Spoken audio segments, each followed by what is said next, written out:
He collapsed in the middle of the street, eyes wide open, hands trembling, gasping for air no one could see. The fog was so thick it swallowed sound, and the man lying there would be just one of thousands.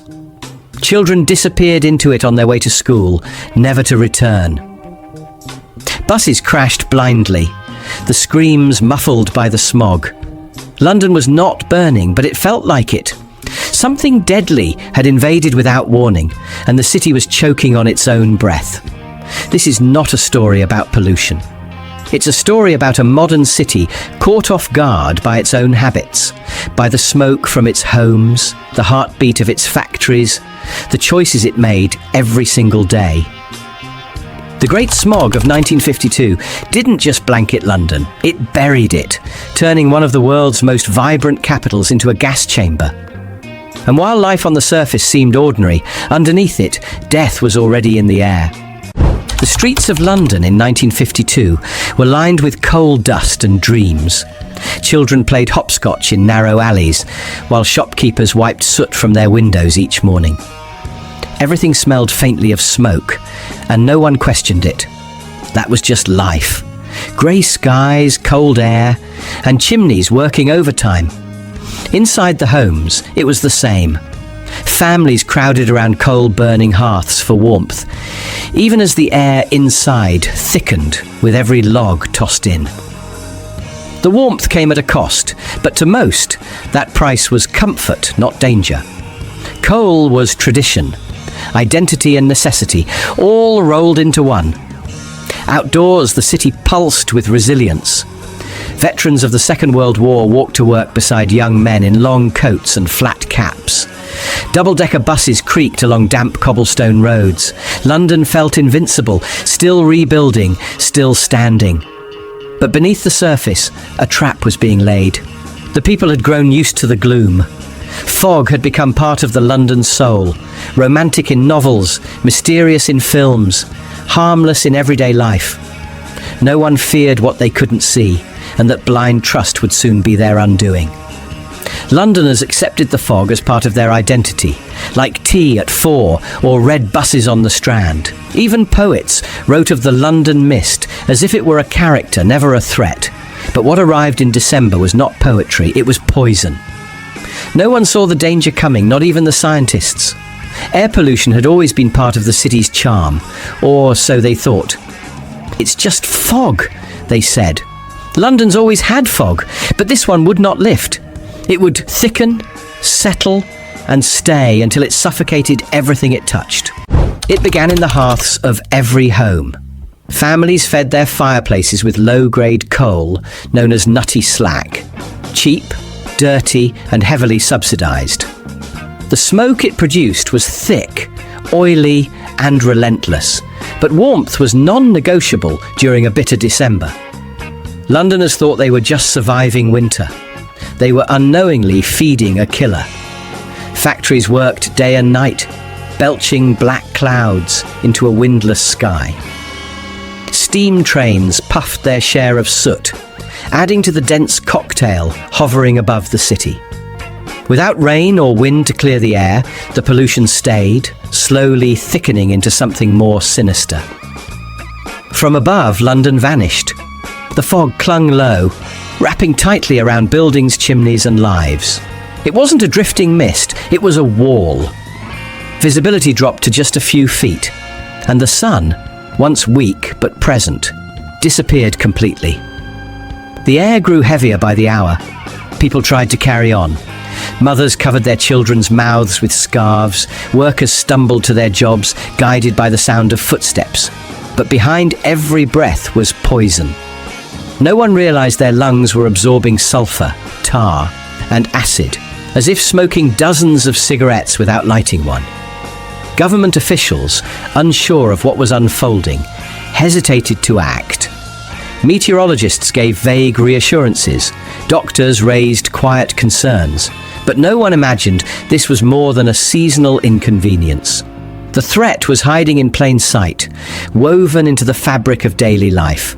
And still, no alarm was raised. The fog looked familiar. It felt normal. It smelled like home. But beneath that comfort, people were already dying, quietly, invisibly one by one.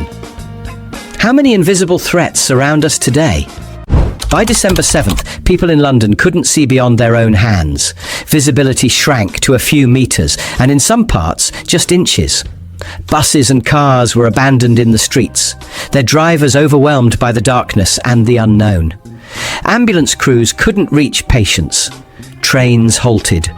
London Underground remained the only place anyone could breathe and move.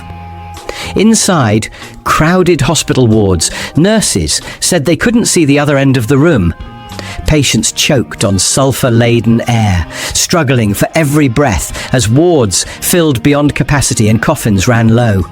Schools and theatres shut their doors. Even concerts stopped mid-performance as the fog seeped inside. Children stayed home, the elderly sat in silence and animals collapsed. Horses fell in streets, birds crashed into walls. The city was paralysed, not by bombs or riots, but by a silent killer. Amid the chaos, crime rose as opportunistic thieves exploited deserted streets. But most Londoners didn't panic. This felt familiar, just another pea super fog. They wore scarves, but not gas masks, believing they could tough it out. The fog entered lungs, but it also invaded minds. People grew anxious and disoriented. Some spoke of seeing shadows that weren't there, hearing strange silences where sound used to be. It was as if the city itself had vanished, swallowed by something far more menacing than fog. There was no enemy to fight, no fire to extinguish, just breath after poisoned breath, in a city slowly forgetting what clean air even felt like. What would silence mean in your city? When the fog finally lifted on December 9th, London emerged into a changed world. The city had been brought to a literal standstill. Public transport halted, carpools frozen mid-street, and daily life suspended. But the true horror revealed itself slowly. Official figures recorded around 4,000 deaths initially, with later estimates placing the total closer to 12,000. Burials surged and hospitals stayed full, not just during those 5 days, but for weeks afterward. Survivors grappled with lingering respiratory infections, bronchitis and pneumonia. Mortality rates remained elevated into early 1953, proving the smog's impact far outlasted its physical presence. Public outrage followed. Funeral directors and doctors spoke out. Casket demand soared and wards overflowed. Citizens, once accustomed to pea super fogs, now saw a clear danger in their routines. The smog had shattered complacency, forcing London to confront a toxin hidden in plain sight. By 1956, Parliament had passed the Clean Air Act, ushering in smoke control zones and cleaner fuels. It seemed simple: reduce coal smoke, save lives. But the shift took time. Another deadly smog episode struck in 1962, reminding everyone that this wasn't just a one-time tragedy. The memory of the smog didn't just bring laws, it reshaped awareness. Families who had lost loved ones carried grief that couldn't be legislated away. Environmental change came slowly, and not without resistance. Industries pushed back, traditions clung on, and the poor, often living in the most polluted areas, struggled to adapt. London had awoken, but it would take decades before the air truly changed. The Great Smog of 1952 faded, but its memory stained London like soot on brick. Those who lived through it never forgot the silence, the stinging air, the panic.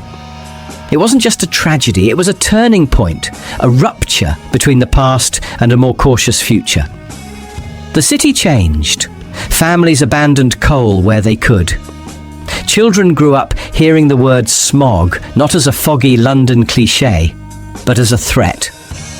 What once felt normal now felt like poison, and environmental consciousness slowly rooted itself in British policy and culture.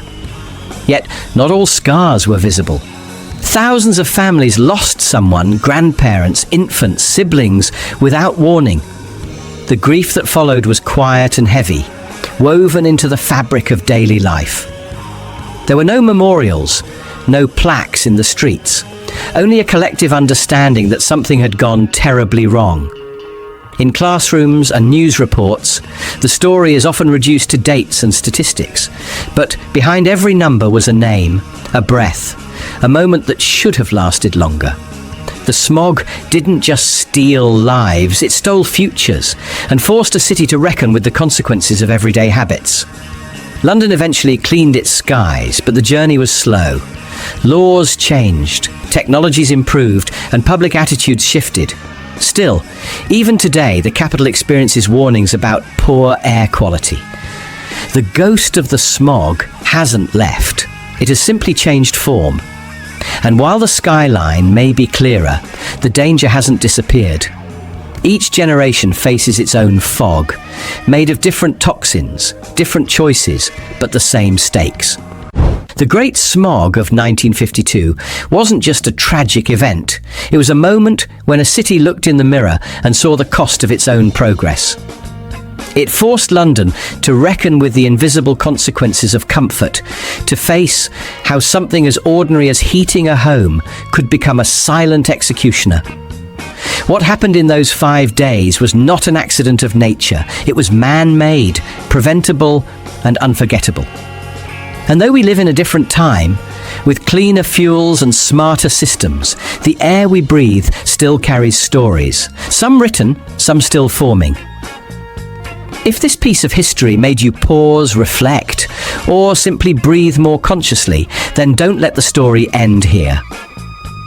Subscribe for more untold truths, forgotten chapters, and moments that still echo in the world we live in today.